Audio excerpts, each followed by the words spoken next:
Welcome to Grapevine TV. I'm in Sydney this afternoon and I'm joined by indie dance act Rufus, and I have John, James and Tyrone here with me. Thanks for joining me, guys. Hey. Now, it's been a year since I spoke to you, so a lot's happened. You've done a lot of shows, producing a new album, so yeah, what's been happening? Well, it started off, I think last time I spoke to you, I was in a cow paddock in Byron. Yeah. And we were wandering around and ended up doing the interview with you at the time. And now we're in a much more civilized setting. So it started off with a big day out and supporting Grapevine at the start of the year, which were two amazing gigs that we had. And then sort of just escalated from there. We had 3 or 4 tours around Australia. Went to New York as well. Yeah, how was New York? It's awesome. We couldn't have asked for anything better. It was such a good experience. We played to packed rooms, got some really good set times, and played with some good friends from over here as well. And it was a really good celebration over there. Yeah. And is that something that you thought would happen a year ago? Did you think that you would be playing in New York? Definitely a bit of a surprise. We definitely made this sort of bucket list at the start of goals we wanted to do, like touring with certain bands, and we're like, yeah, we want to go to America, but we're like, I don't know if it's going to happen. And then we found out we got accepted into C&J, and it sort of all happened from there. And what was that like, having that experience with a real purpose? Do you think that would have added to the first experience in New York? Yeah, no, it was awesome. It was really cool.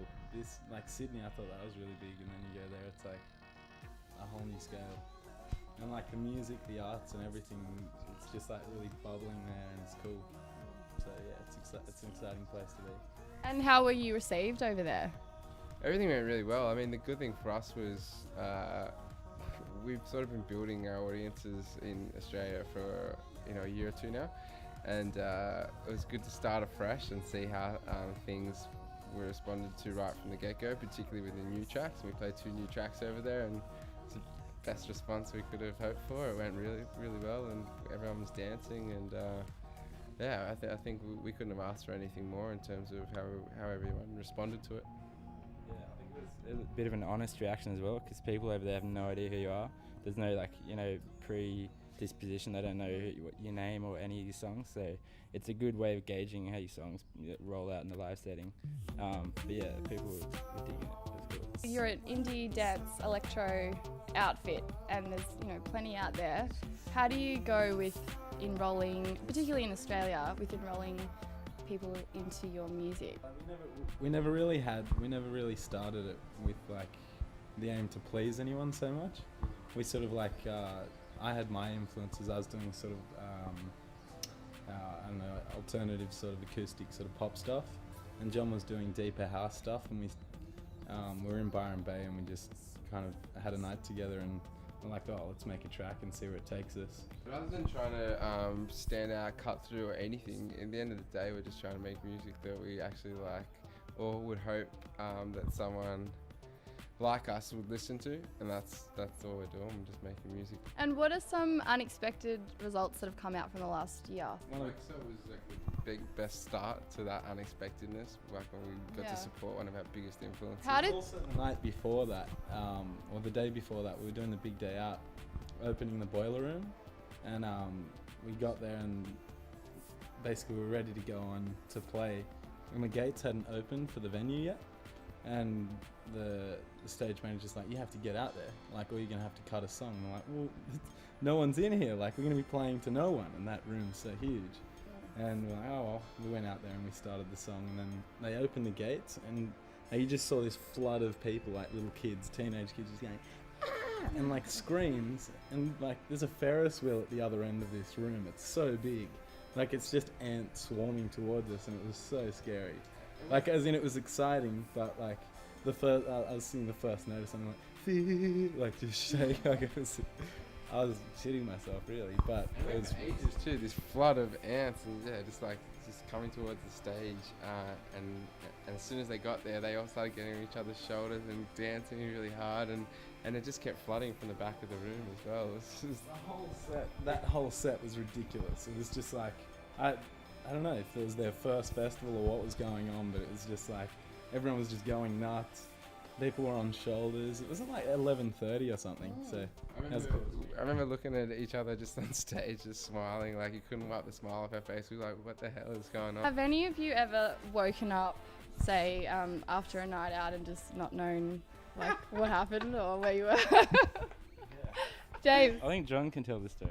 Oh, right. So we keep a tour diary with, like, the tour diary is like my phone, I guess. But I quote everything like that's like relevant and funny.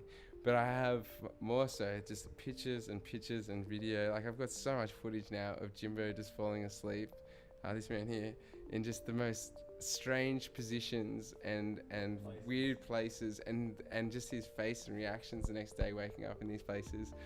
But I'd say the best thing is that like when we started out touring, we were sleeping on people's couches and we were really slumming it. And now we've got a couple of hotel rooms to stay at. He's always got a bed. He's always got a nice little bed to stay in, but he never ever sleeps in it.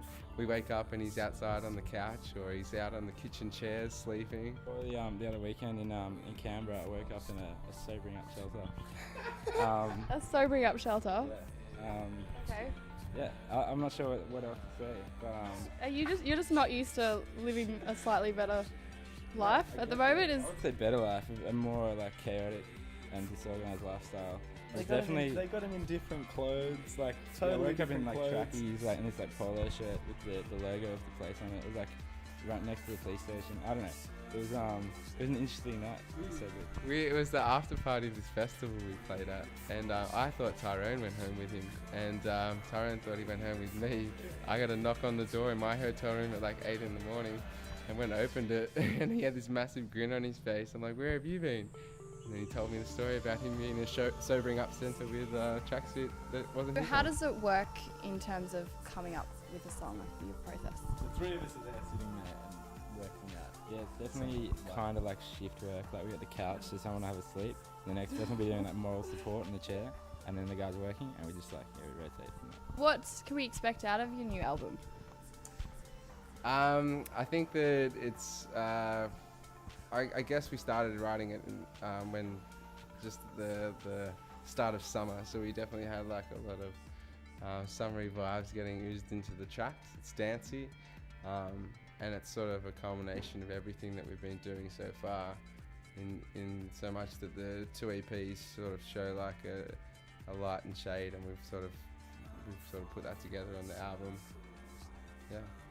Who would you love to collaborate with, or have you been doing many collaborations? Are there many on the new album? It'd be cool to collaborate possibly with someone on the beat scene, a bit more of a, maybe a Hermitude or a Flume or something. Something cool like that. Get some. We love all these sounds coming out. Maybe Chet Faker. I don't know. I'm just naming off artists that we love at the moment, pretty much. So tell us a little bit about the new single. So the new single's called Take Me. It's coming out in January. It's probably the most summery and upbeat on the album. And we sort of wanted to leave with that because it feel good, and it sort of sums up what we've been doing, and it's a good celebration of the year that we've had. So what's on the cards for you next year? So after we release this single, we're looking to do a tour in February, just a capital city run, and then we're looking to release the album hopefully April if everything goes to plan, and then we're gonna do a bigger run, like probably our biggest run to date yet. And it'll just be some hectic adventure around Australia. It'll be good. Well, thank you very much for joining us on Grapevine TV today, boys, and definitely looking forward to the release of the single and then the new album next year. Take me away across the ocean.